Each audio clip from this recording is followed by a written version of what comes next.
Welcome to the Image Pro Premiere 9.1 launch webinar. Thank you for joining us today. We'll be beginning our presentation right now. We're very pleased to have a few moments of your time today to show you the latest in image analysis technology. My name is Nick Beavers, and today I'm joined by my colleague Jeff Knipe. Media cybernetics has been at the forefront of innovation for over 30 years.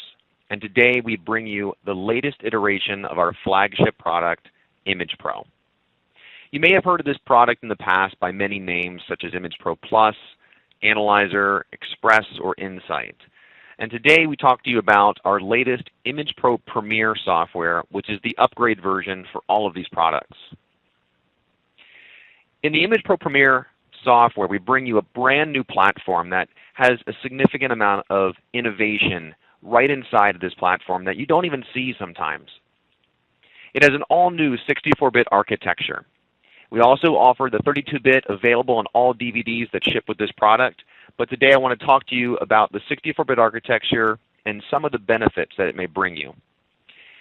Overall, we see faster processing because of this architecture. We see the ability to handle larger images, longer time lapses, and in general, with these images, set up batch processing routines where we can run through folders and folders full of data and create massive amounts of results simply right within this product. With some of the new advances we see here, we don't have to do as much with other products. There's not as much export and import to work with. At the same time, we're able to then download the latest and greatest versions when they do become available. We now have auto updates baked right inside the product. If you have an internet connection, you can simply look for these updates or even have the option selected to notify you when an option upgrade is available. Just to give you an idea of some of the improvements that we can see with this new 64-bit architecture, here's a simple graph to show you that the time it takes to count 1.1 million objects in a single image on a 4-core Intel processor holding 48 gigabytes of RAM. Typically, in our 32-bit Image Pro Plus 7 products, this would have taken around 15 minutes to complete. In our brand new 64-bit Image Pro Premiere 9 software platform, the benefits of the platform make it so that it only takes 1 minute to complete this count. That's a significant improvement from our previous versions to today's version. And all this is made possible by our brand new platform. In addition to this, you can see some other improvements such as the type of image size based upon one of the multiple ways of supporting large images that we are now tackling. In the example on the left-hand side, you see a simple TIFF image that's supported in our 64-bit Premiere version 9. Again, we're using the same 4-core Intel processor with the 48 gigabytes of RAM. We're using our latest Image Pro Premiere 9, and we're able to easily open a 4 gigabyte image that fits into RAM, and it's just a simple TIFF file. However, on the same machine, we're then able to open a 20 gigabyte image simply and easily by using our brand new VLI image formats. We have a few more of those to talk to you today about, but at the moment we're easily supporting the objective imaging file formats and the Apereo file formats. These innovative new file formats have made a difference for all of us. You're allowed to open these images, you can crop out sections, you can navigate quickly and easily, and it's all made possible by a pyramidal file format that allows you to look at a thumbnail version of the larger image when you're zoomed all the way out, and it allows you to look at the high-resolution version of that exact same image when you zoom all the way in. This new VLI image format is available in Image Pro Premiere, and that brand new platform in version 9.0, we had 2 image files supported, and now we're going to bring some more of those today. Other improvements that are just very general improvements for this new platform, the 64-bit architecture, when we made this upgrade, we were able to add user-friendly interface on top of it. We were able to make sure that you had beautiful annotations and measurements when you created them, that when we did our thresholding and segmentation, we decided to make it even smarter by adding our brand new Smart Segmentation option. There are interactive data tables that allow you to see the correlation between the data in the table, objects on the histogram, and the objects themselves that are outlined in your image. If you'd like, you're able to record many of the routines that you run through. And with this, we've created a graphical macro editing capability. No longer do you need to be a programmer to easily record and create custom applications for yourself, but now you can do drag and drop editing, and you can even see how your macro has recorded very visually after you've finished. With this brand new platform, we've worked very hard to ensure that we continue to support many of our hardware partners. In ImagePro products, for years we've been supporting Qimaging cameras and Luminara cameras. We've had a large number of supported cameras that were written through our software development kits, and we've partnered with a number of companies to continue that support for our latest versions. You'll see companies ranging from Qimaging to Luminara, Modic, which is a brand new driver we've recently supported. Allied Vision Technology has many of their cameras supported. The Photometrics camera line, a brand new HD camera from Dage MTI, Leica Microsystems, DFI cameras, and we also see Olympus with some new support for their cameras as well. So we're very excited about all of our hardware partners. If you're interested in the full list, you can simply go to www.mediasci.com, look under our support options, and look at capture interfaces, and you'll see all of the available capture interfaces there. One thing about Media Cybernetics is we want to make sure we provide you with excellent support, and we're always providing you with all the necessary resources to get the job done. All of these capture drivers are free of charge. We won't charge you anything extra for as many cameras as you need to support. Now today we want to walk you through some of the brand new features of our latest product, and we're really excited to talk to you about ImagePro Premiere version 9.1. Today is our official announced date of this product, and throughout the week we'll be rolling out all kinds of great information, and we want to start today by just showing you a few demos of this product. Before we get started, I want to let you know that the support for this product ranges from Windows XP 32-bit to Windows 7, both 32 and 64, and new to version 9.1, we're launching it with Windows 8 compatibility for both 32 and 64-bit versions. We're very excited about this support, and we know that this large range of support is going to help many of our customers be able to easily support the product across all the different computers they have in their labs and in their research facilities. So to kick off some of the new features and talk about what we have here today, I'm going to turn it over to my colleague, Jeff Knight, and pass control over to him so he can begin to show us how ImagePro Premiere 9.1 can make some changes for all of us in our workflow, improve how we do things, and get us some really incredible innovations. Thank you, Jeff. I'm going to go ahead and pass control over to you. Okay, thank you, Nick. As Nick mentioned, there's quite a number of new features that we've added to Premiere 9.1. Let me hit on one of the most important ones, smart segmentation. If you're a current user of ImagePro Premiere, you may have used this feature for segmentation. This is actually a very advanced segmentation feature, but it makes it really easy to segment a wide variety of samples by using smart segmentation or pixel classification. And what we've added are two new features. And I'll go into ImagePro Premiere to show you. I'm in count size, and I'm going to select Smart. I'm just going to reset everything back to its native state. And what I'm going to show is a tiny bit about how to use smart segmentation, but more importantly, smart segmentation, how we expanded in 9.1, allows us to build a recipe, or really a segmentation methodology based upon not just a single image but multiple images. And the reason for that is not one image many times does not have the range of sample or objects or cells or nuclei or voids or whatever you're analyzing. And so now we can train it to build the recipe off of multiple images, and that's really important. So what I'm going to do is just go through a quick setup of that. This is smart segmentation. We've also reorganized smart segmentation 9.1 to make it a little more step-by-step to follow through here. I'm going to set all of my parameters here. And this is just showing me that I'm going to use all the different color channels, backgrounds, and morphological elements or texture. So what I'm going to do is, and how we do this is, I'm going to find a reference object. I'm going to simply add another class, and I can name the class. I'm just going to select right here. I can select more than one, and then I'm going to define a background. And as soon as I define a background, that is automatically going to start off the smart segmentation process. I can then refine this a little bit Just going to clean up the background a little bit, and we'll just select right there. So at this point, and what you can normally do with smart segmentation is I could count based upon how I have count size set up, and I can also save the recipe. What this is showing me here is all of those parameters and the weighting that's applied. We can make some adjustments, and it's telling me how many reference objects I've set and how many classes. But what's important now is if I want to go out and refine this, and I do one more little revision here, clean up a little more.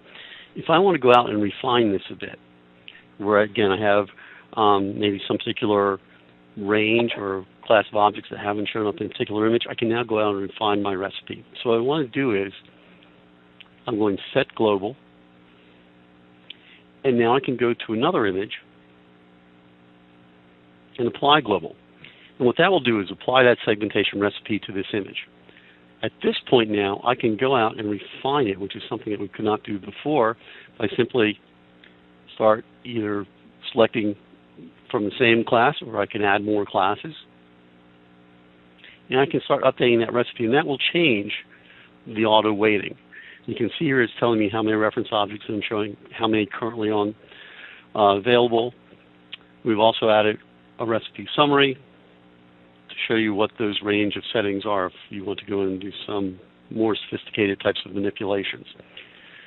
At this point, if I'm happy, I can save my recipe, which is something you'll normally want to do if you're going to be using this recipe over and over again in smart segmentation. You can always reopen this and apply it to more images or apply it in batch processing, but also you can come back and refine it at a later time if you have the basics down, but your dye lot's changed a little bit or maybe conditions have changed a little bit. Again, this will work for bright field, it will work for fluorescence imaging, monochrome and color. The other nice thing is, some people haven't, just to show this, is we can change the transparencies so you can actually see what is underlying the segmentation layer. We can turn it on and off, but when you count, you need to have the segmentation layer on. There's one other change that we've made to smart segmentation, and it's a new icon here called Custom. What Custom allows us to do, and I'll just show a quick example, we can add a new channel. What this is really meant for is for doing some image pre-processing. I'll give an example. If you're trying to measure objects within objects, for example, you have some type of structure. Actually, on these images, you can see where you have the structure, and you want to measure, in this case, nuclei around those structures, measuring the epithelial nuclei.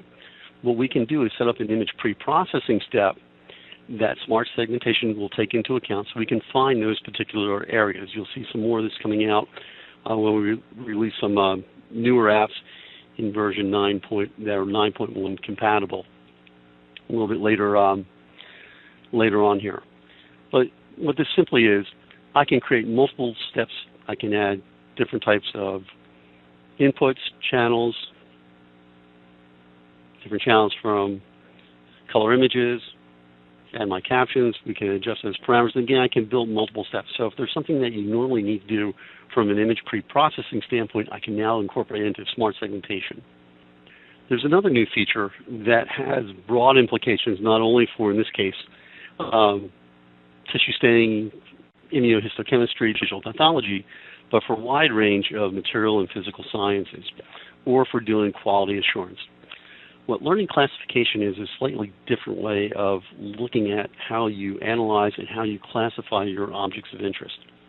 Traditionally, you could do one or two things in ImagePro where you could use segmentation to create these different classes of objects, but in some cases, it was always hard trying to get those properly to line up. And what we can do now is, with learning classification, we find all of our objects of interest. In some cases, it's a lot easier to do that, and it's a lot more robust to find everything you want to measure.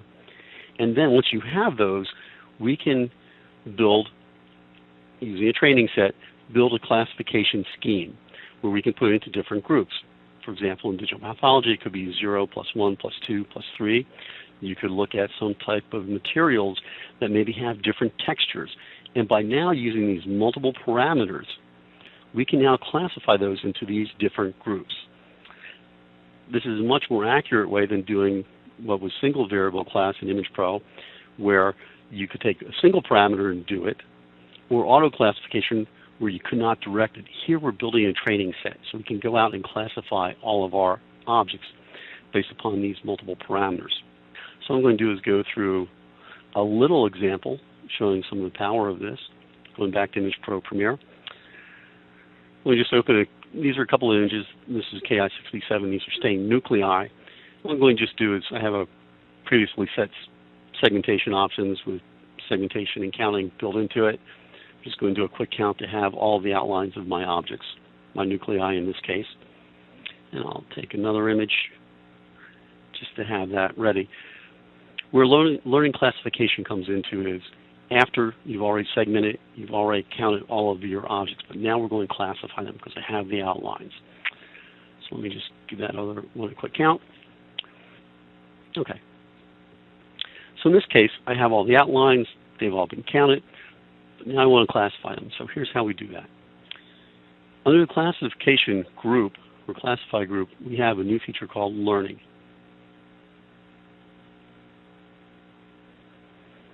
Simple workflow-oriented dialog. Again, we can save our settings or classification scheme once we have it set up. And again, I can now use multiple images to build this training set. Again, one image may not have all the types of classes or groups or types of objects you want to measure, so we can actually build the classification scheme off of multiple images. Here is where I'll add my classes. In classification measurements, these are coming in from count and size from the types. This is where we set what types of data do we want to keep track of. If you don't have something in here, you think that you should have some other parameters, again, working out the conditions, you can always add those in types. When you go into learning classification, they will show up here.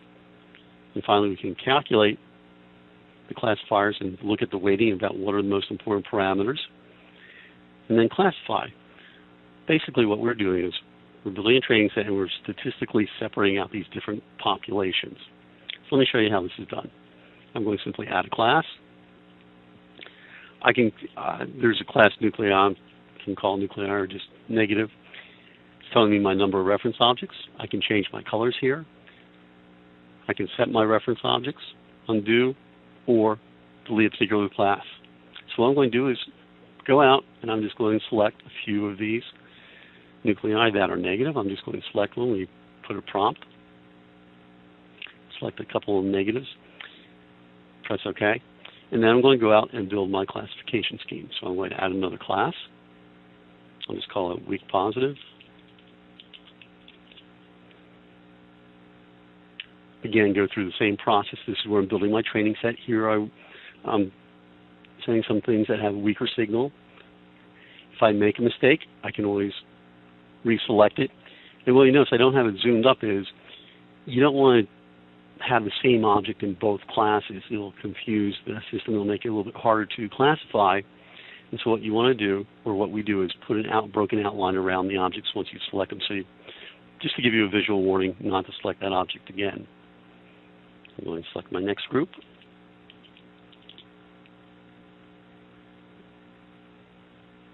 And we'll go out holding the control key down, selecting some of my, here's a good one. So I have my categories, my groups. Now I'm going to say what measurement parameters. Starting off again, working out the conditions. I'm going to add all. Simply calculate my classifiers. You can see what are some of the more important parameters. In this case, the mean intensity blue channel. Green channel is fairly important, red. A few of these other ones really don't make that much of a difference. Again, if you have more parameters, you'll see the auto weighting. I can turn auto weighting off, and I can choose not to use certain parameters if you need to modify it a little bit. When I'm ready, I simply press OK. And now, based upon my training set, it's now classified all of my, in this case, nuclei based upon that scheme. If I show it filled, you'll see that. Again, with our new data tables in Image Pro Premiere, you can see how this is all set up. I can also group by classes, so I can count the number of nuclei in each group, so I can do my distribution analysis. If I want to use this scheme, my classifier, on another image, at this point, Again, I can save it if I want to use it again. I'm just going to build my training set, so I'm going to press Set Global and close this. Go to another image that I've counted. Going to go back into loading classification. Since this is now active, I'm going to load my global. You'll see it has loaded that classification scheme. At this point, I can go out and refine my classification. So if there's a couple more I want to add, if I had a new class, I can certainly add a new class. Press OK. If I want to add a couple more, I can certainly select those. This particular experiment, it's really counting the number of nuclei and getting some populations. There we go.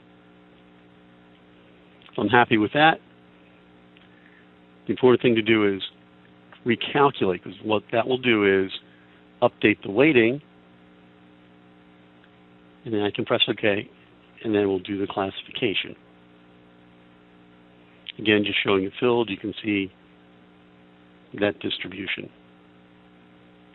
So this is a powerful new tool that we've added to Image Pro Premier for classifying your objects and doing those types of distribution or population analysis.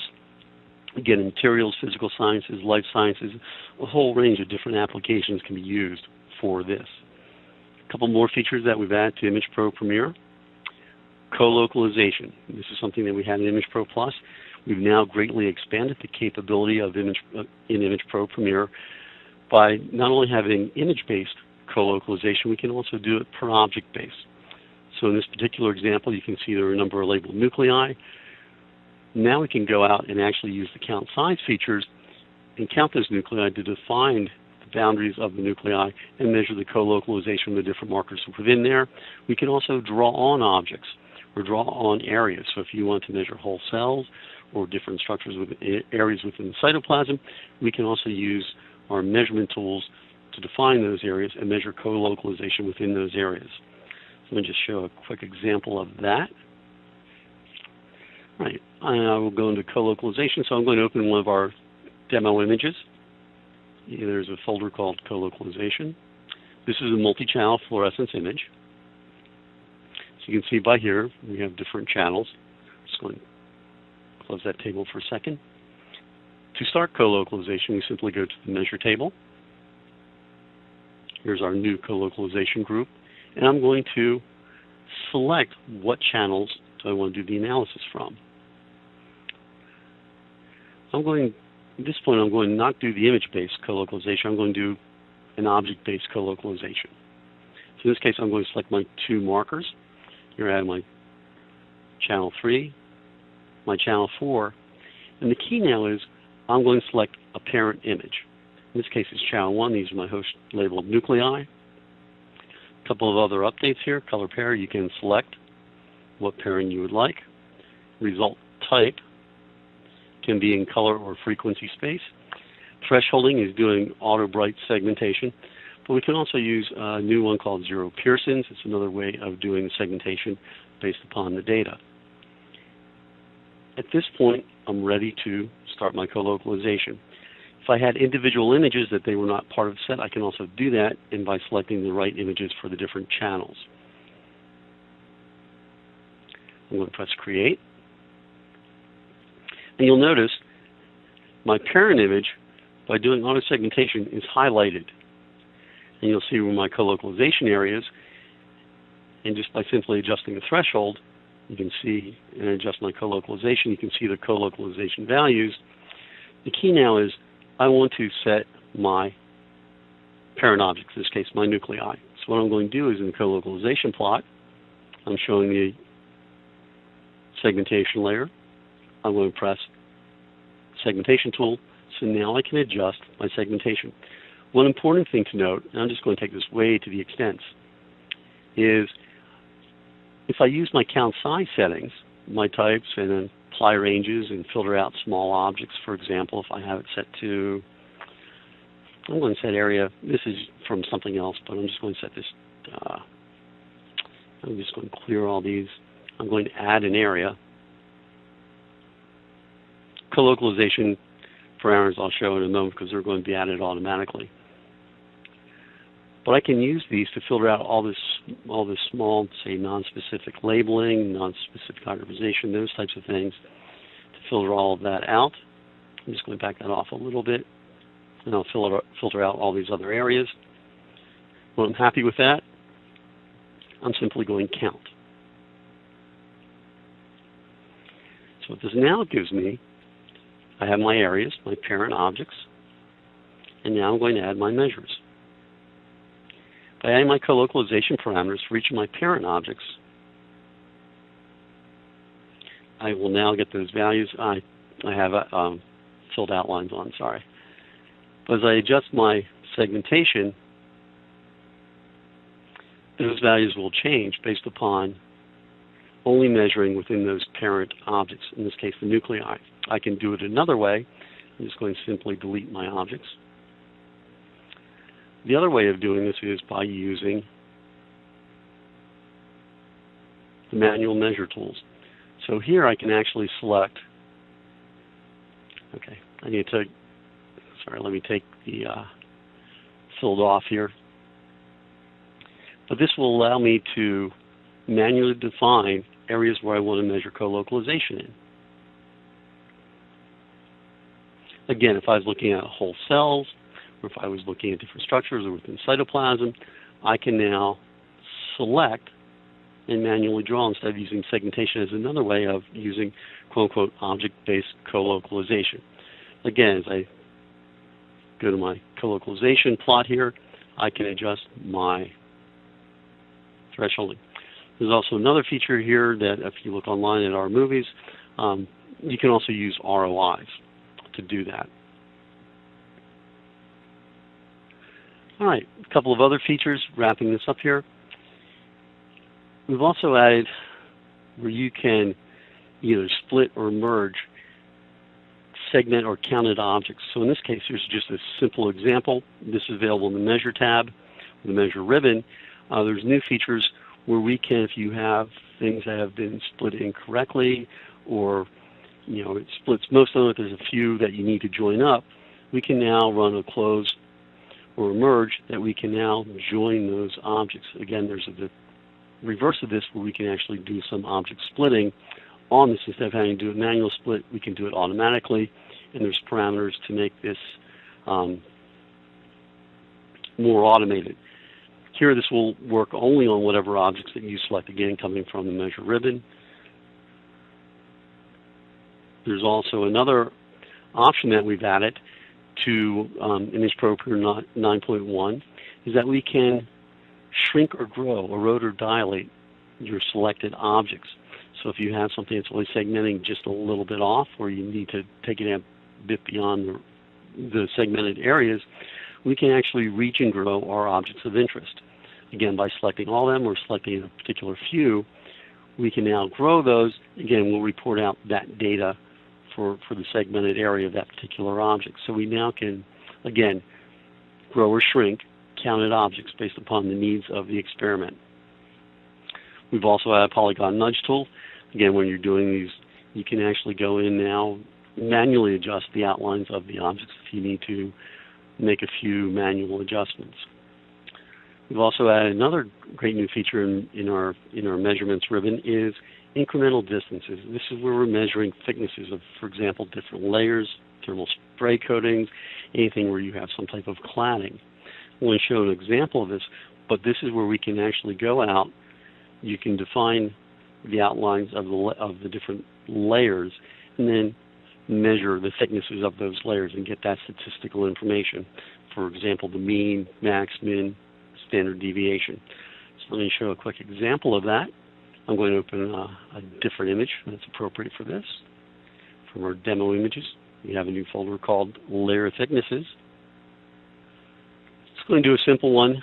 I'm going to reset my types because I don't need all these colocalization values. I just really need a length. Again, remember in Image Pro Premiere, you need to know what parameters you want to keep track of. So what I'm going to do is, I could use auto trace or I could just manually draw it. I'm just going to do a simple polyline, and if I want to know the thickness of this, select the edges here and let's draw one more here. Again, if I make a mistake or I need to adjust it, I can always go in and select it. The key now is, in the relative group, I need to have some active lines. What I'm going to do is select those. Select one. I'm going to hold down the Control key. And you'll see that the relative group has a few icons that are now active. What I'm going to choose to measure the thickness of this layer is incremental distance. By using the side drop-down, step size is telling me how often do you want to sample. In this case, along those lines, how often do I want to create a sampling line? Here it would be every 3 pixels. I'm just going to make it a little bit larger for ease of visualization. I'm going to set it to 20. Types, you have some choice over how that distance is measured. Here I'm just going to do directional. And I'm going to press incremental distance to start the analysis. You can see how fast that is. And so what has happened is every 20 pixels along those lines, again using the directional, I can now get those thickness. L1 and L2 are the outside lines, and then I have all the lines and the thicknesses in between. Using the statistics table, I can actually calculate the min, mean, max, and standard deviation of those thicknesses to get the overall values. Again, this data can all be exported into Excel.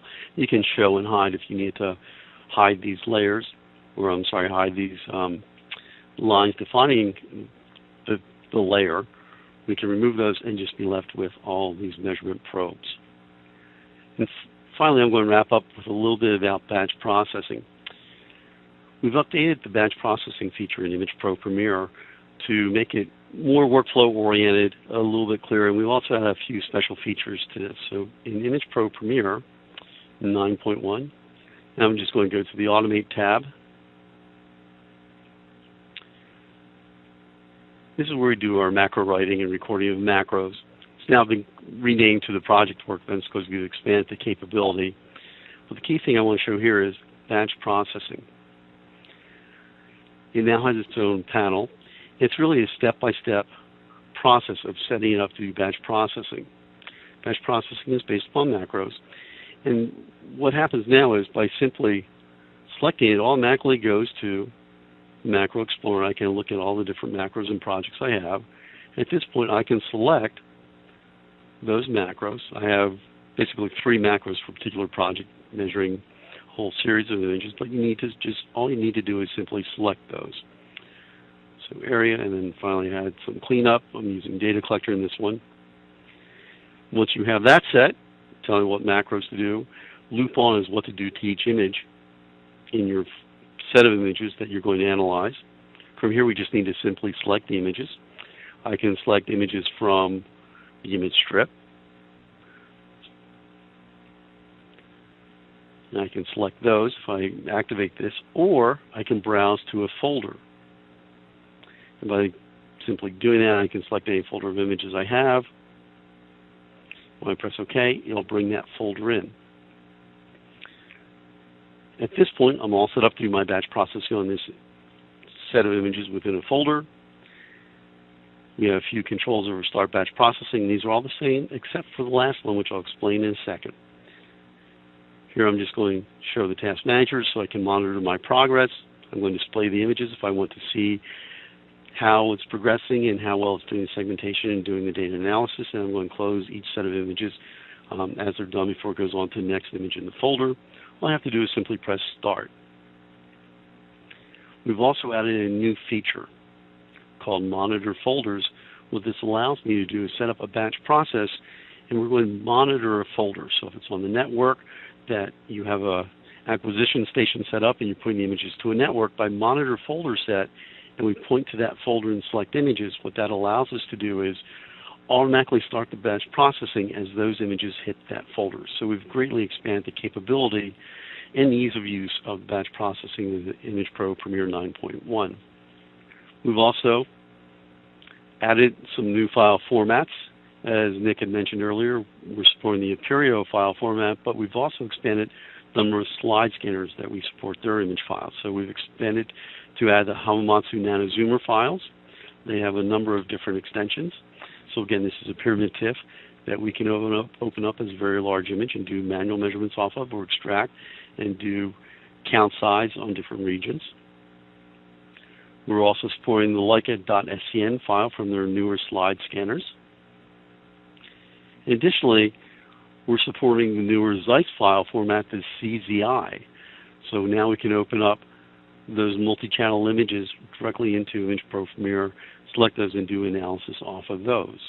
At this point, I'm going to pass this back over to Nick to show a few more features. Thank you, Jeff. Now what we want to talk about is a few additional features that are not specifically features that will be perfect for an individual, but more really catered to the entire group of users for Image Pro. I wanted to make sure that just in general, from version 9.0 to 9.1, there were significant improvements, that people noticed a difference in the software that they're upgrading to, and that there were improvements that made everyone's life a little bit easier and made it easier to customize the software for your needs. One of those new features is actually going to be the camera configuration wizard. And this was a wizard that was designed with the user in mind when setting up multiple cameras or setting up a significant number of lenses, having lots of calibrations to work with. And it really helps to streamline the workflow. Everything from setting up your camera for the first time to then creating each of the lenses that will create proper metadata that can be attached to each one of your images when they are captured, all the way to setting up calibrations that are either from some kind of a micrometer slide or that are calculated using a wizard within the wizard, which will give you all of the specifications of your camera, of your lenses, any zoom factors, and all of that will then calculate a best fit spatial calibration right within the wizard. So a lot of great things here which can be accessed from the capture menu. There's a brand new configure gear you'll see on the first tab, and this will allow you to launch the wizard and walk through this really easy to use tabbed interface all the way to your summary, where it will display for you all the calibrations, lenses, and cameras that have been set up in this one wizard walkthrough. It's really easy to use whether or not you have a single camera or you have multiples. In Image Pro Premiere 9.1, as we mentioned, a lot of hardware partners writing capture drivers for this product. You want to make sure it's easy to get these to work. In addition to this new feature, we're bringing back an old one actually, our EDF test strips, and this is for extended depth of field processing. If you have a Z-stack that walks through in each one of the planes a different focus plane, and so you have, let's say in this example, a circuit where you're looking at different focal planes, and in order to get them all in focus at one time, you want to capture different planes and then combine all those into one in-focus two-dimensional image. Using the EDF test strips, it makes it really easy to find the best settings to create the correct result. And this was actually in Image Pro Plus 7, and we made sure to reproduce this in our latest Image Pro Premiere 9.1, and we've even improved it beyond what it was able to do before to make it a lot easier to figure out which is the best option. One really exciting feature here is our brand new Auto Recover. Now, you may have been using a product in the past where you had tons of annotations, lots of measurements, and many hours of work into this document. And unfortunately, you had an unexpected situation where the software wasn't recoverable, and so you lost all of that work that you had done over those minutes or hours. This new Auto Recover feature will automatically save the work that you're doing every so many minutes. And then if anything happens and you have an unexpected shutdown, when relaunching the software, you'll be prompted with a message that will say Image Pro Premiere has saved a copy of the documents you were working on. It will give you the names of those that it did save, and would you like to recover those? Definitely a message you don't want to ignore. Make sure you hit the yes, and then it will recover all the files that it's been saving out temporarily. Really excellent feature for anyone using software, something that hopefully you won't have to use, but if you do, you'll be happy it's there. Now, talking about customization, it's always important that when using software, it's able to tailor itself to your needs. We've now added 3 new features that I'm going to show here in a row that will help to simplify the view of your software. First of all, we made it very easy to hide tabs that you're not using. By right-clicking on a tab, such as in this example here, the Automate tab may not be something you would use because you're not much of a macro programmer, or everything you're doing is maybe very manual. You decide you want to hide the Automate tab. Simply right-click on the tab, go down to Automate, click that, and it will disappear from the view. Now what's nice about this is in case you have a tab that's very full of groups and maybe you don't use all those either and you'd like to hide one of those, simply go into any of the tabs and then right-click over in the empty space on the furthest right of the screen. You can see that here on my screenshot. Simply right-clicking, I'm able to then look at all the groups available in the tab. By left-clicking on the name, you will then hide that group from the tab. Now let's say you wanted to combine both of these options. We've added that as well. We've made it available now to save and load layouts right from within the product. Simply by creating the layout that you want with either tabs that are hidden, groups that are hidden, or even dialogues and menus that are in specific locations. You can simply create the layout that is of best interest to you and then go to the View tab, Tools, and then hit Save Layout. This will save a .layout file in your Windows users folder and allow you to then share that with others. You can put that into a centralized location, and then you and any of your colleagues can load the exact same layout on multiple computers. This is really helpful because with Image Pro Premiere 9.1, we want to make sure that each user has their own settings, that they have their own layout. And so what we'll do is when you install Image Pro, you install it under a specific Windows user.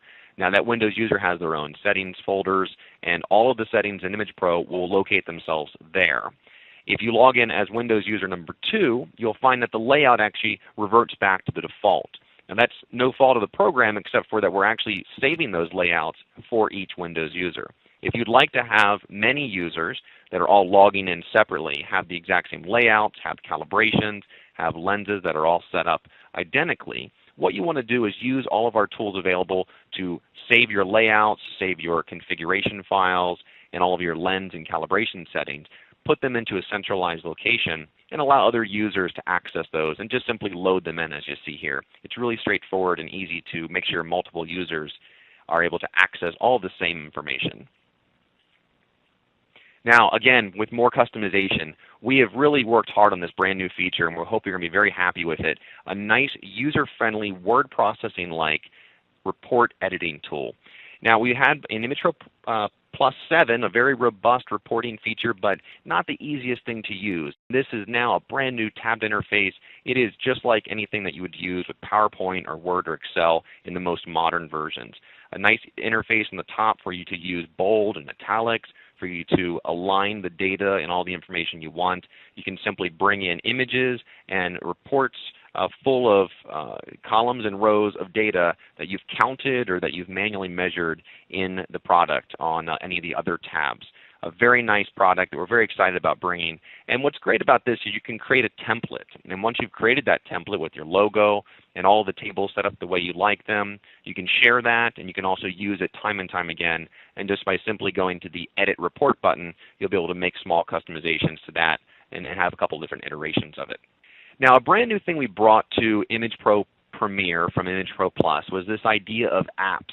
And so apps have been something we've been thinking about all year and putting a lot of effort and time into. And we wanted to make sure that at the end of 2013 we created a good buzz around this. The apps in Image Pro Premiere are almost like small products of themselves. They're very robust and they target individual applications.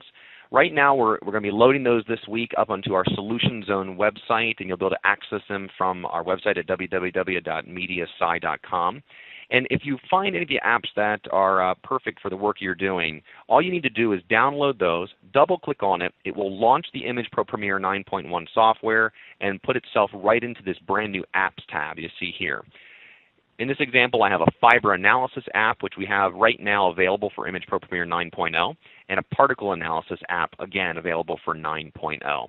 Really nice apps tab. No longer will you find the apps located in the Automate tab, but they've been given a place of their own for easy access.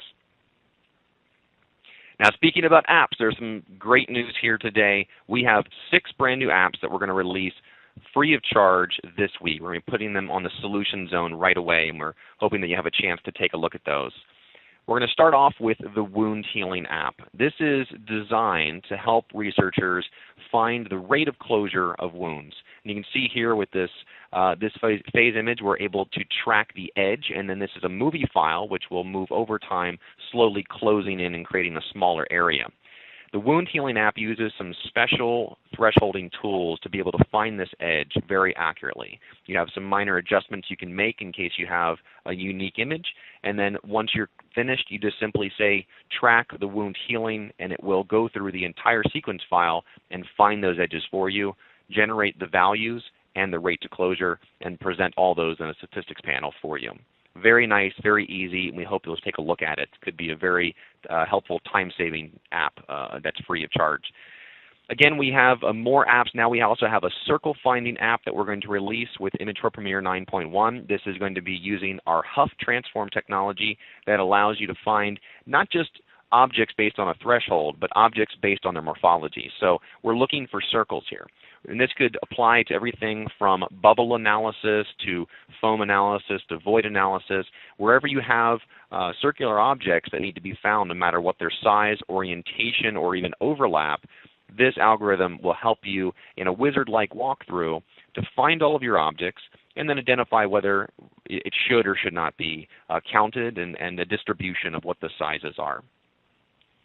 Our third app here that we're releasing is our brand new Otolith and Scale Analysis app. For the fishery community that needs image analysis software for doing ring analysis, a time-consuming process that typically is very manual, we're releasing two different apps this week. One that is a more manual version where you're able to walk down the transect line and find all the rings and place them yourself. And then a more advanced version that will auto-find all the rings, create your circuli, and allow you to create groupings of all of the different rings, putting lots of metadata and user information in so that you can report it all out in a very comprehensive data table. We also have a corrosion analysis app, and this is an excellent app that we hope that many of our industrial customers will be interested in. We have customers right now who have been using it for some of our beta sites, very happy with the results they're finding. When you have aluminum in these areas for connection, you'll find that corrosion is created. And what our users are typically doing is a very manual process where they need a calibrated measurement of the area of the corrosion. Because they're not using gold here, there's this potential of corrosion, and when there's more corrosion, they see that there's a failure in this process, and so they want to make sure that this passes, that they have a good measurement with both a screenshot, they have data, who looked at it, and what the calibration was. All this information is captured right within the app, and an excellent little report is created for you to capture for each one of the specimen that you're looking at time after time. Excellent time-saving feature. We've packaged it all into a nice little app, and again, available free from our Solution Zone website. And then last but not least, we have this parent-child app, a more generic app that can apply to many different scenarios, whether you're working with life science, cells and doing fluorescent imaging, bright field reflected light, or looking at even EM or any kind of just standard photography where you're looking at an object that is a parent object. That's image number 1 or channel 1 in a multicolor image, and then you're able to have another image, or you have another color within a multicolor image that has smaller objects within the parent. These we consider as children, and right here as this example we have 2 different children located inside of the larger parent object. What we're able to create with this app is a relationship, and we're able to identify which children are identified with which parent, how many there are, what the ratio of them is, and what the area of each one of these objects will be. Each one is thresholded and identified separately, so you don't have to worry about any crossover between the two. Again, all this can be exported to Excel, sent out to a text file, or you can look at it in our data collector for multiple iterations of the same type of image, and then you can look at statistics over an entire experiment later on. So all 6 of these are available from the Solution Zone. They'll be posted this week. After our announcement today, we're going to be hard at work putting all this incredible information up on our website and available to you. Lots of announcements coming out as we go through the week, and we're really looking forward to getting in your hands and you being excited about this as we are. Now, with version 9.1, there are a few other hardware products that we're going to be supporting as well, and we talked about many of our different hardware partners. Today we're also announcing our Olympus DP73 support, and there is a 7.0 version of this, so support for Image Pro Plus 7, Image Pro Insight, and Image Pro Premiere 32-bit. We recommend using this with the 32-bit software of Image Pro Premiere, but we recommend a 64-bit operating system and computer there. So this Olympus DP73 with excellent color and huge pixel sizes using their pixel shifting technology, now available in Image Pro Premiere, specifically for the 32-bit version, and again for our Insight and Image Pro Plus customers as well. This will be releasing and posting on our website this week. Now, coming soon, there's two other things I wanted to announce. They're not exactly ready for today, but we wanted to make sure you knew they're going to be out within the week. We have our brand new DPIC frame grabber boards that we've been supporting for our Image Pro Plus customers, and now we're going to be bringing those to Image Pro Premiere 32-bit. We have the Axion LT, and the Nexion HD all being supported. And with this Axion card, you're able to support analog cameras and bring those signals in. With the LT, you can bring in simple composite video and support that as well. And with the Nexion HD, you can look at DVI and HDMI outputs of your digital cameras and then bring those directly into the board, which has an interface using this DPIC frame grabber capture interface with Image Pro Premiere, now on 9.1. Along with this frame grabber support, we'll be releasing the Nikon DS-U3 controller support. And this is a camera controller that will support a number of Nikon scientific digital camera heads. There's the FI and the SI, and there's a number of these that can be supported. We're excited about getting this out the door, and many customers who are working with Nikon cameras to now have access to the Image Pro software for capturing images and then using those images to do analysis. So we have a 14-day demo that's going to be ready very soon, and we're very excited about getting you this into your hands and having you try it out and let us know how it's working for you. You'll be able to sign up later today for that 14-day demo, and you'll just simply go to mediasci.com. You'll see a lot of the release information and all that artwork right on the home page. Once that's available and you see the 9.1 graphics, click those. They'll have a form that you can fill out to request the 14-day demo. The second it's ready, we'll make sure that we send it right out to the email address that you provide us. So make sure all that information that you put into that form is accurate so we can get it over to you right away. Now, you may have some questions about pricing, so we thought we'd give you a little bit about that. And let me just say that right off the bat, these are going to be in U.S. dollars. And based upon the region you're in, sometimes in different areas outside of the USA and North and South America, we have some different markups that may apply. So these are for North and South America only. Very similar pricing around the world, though, with slight adjustments. So please contact your local sales office for official prices. What you're going to see for the brand new Image Pro 9.1 licenses is that we haven't changed the price from our older versions. You're looking at $5,695 for the capture versions, $1,000 less for our offline versions as well. And these are brand new licenses. If you'd like to upgrade from any of our previous products, we have those available as well. $995 for the Image Pro version 9, version 7's at $1,460. Image Pro 6 and lower is going to be $2,850, and then even our customers using Insight, Express, or Optimus are now able to get the price at $4,050. So again, you'll want to talk to your local resellers and your sales offices to make sure you get the correct pricing. These ballpark prices for you just give you an idea of where these products will fall in the pricing. So definitely contact those resellers. If you're working with one of our valued resellers across the globe, we recommend that you give them a call. They'll be receiving all this information as well. We've been working with them and training many of our resellers around the globe for months and months, and we make sure that they're all ready to handle any of the questions that you have. And we really are excited about getting this out the door. And so please, if you have good relationships with your local dealer, give them a call, and you can have a quick chat about how 9.1 might work for you. Just to wrap up, a few exciting new things we wanted to tell you about that are rolling out with 9.1, not so much product related, but just in general supporting our products. We want to now offer you free technical support from Media Cybernetics. Anytime someone has a question and they call in, we want to make sure that now you have this available whenever you need it. We have a East Coast call center that's available 9 to 5 Eastern Time. Anytime during those hours, you're able to call in to the main office for that support. We also have global call centers around the world in the UK, in Singapore, China, and Japan, and you can give those local offices a call if you need any support, and all that will be free of charge. No more technical support agreements will be necessary. We always recommend that if you are working with a local reseller, that they be your first line of support. They know the situation you're in, and they know exactly what you have product-wise, and they're going to be very knowledgeable to help you out. So always make those people your first line of support, but if you have any questions for us, we're going to be happy to help you free of charge. Also, starting brand new with 9.1, free training options. For anyone who has purchased an ImagePro Premier product, we're going to begin having monthly webinars for registered users, and those will be once a month on a specified date that will be sent out to all the registered users. They'll know exactly when it is in advance and be able to sign up for those, much like you're doing today on a webinar, visualizing a lot of the content and a lot of information about how to use individual features. And for these registered users, they can ask questions and get anything they need answered right there in that webinar once a month. Also, really exciting things here, 20% off upgrades. We've been doing this for the last few months, 20% off all upgrades to our latest ImagePro products, and we want to continue that.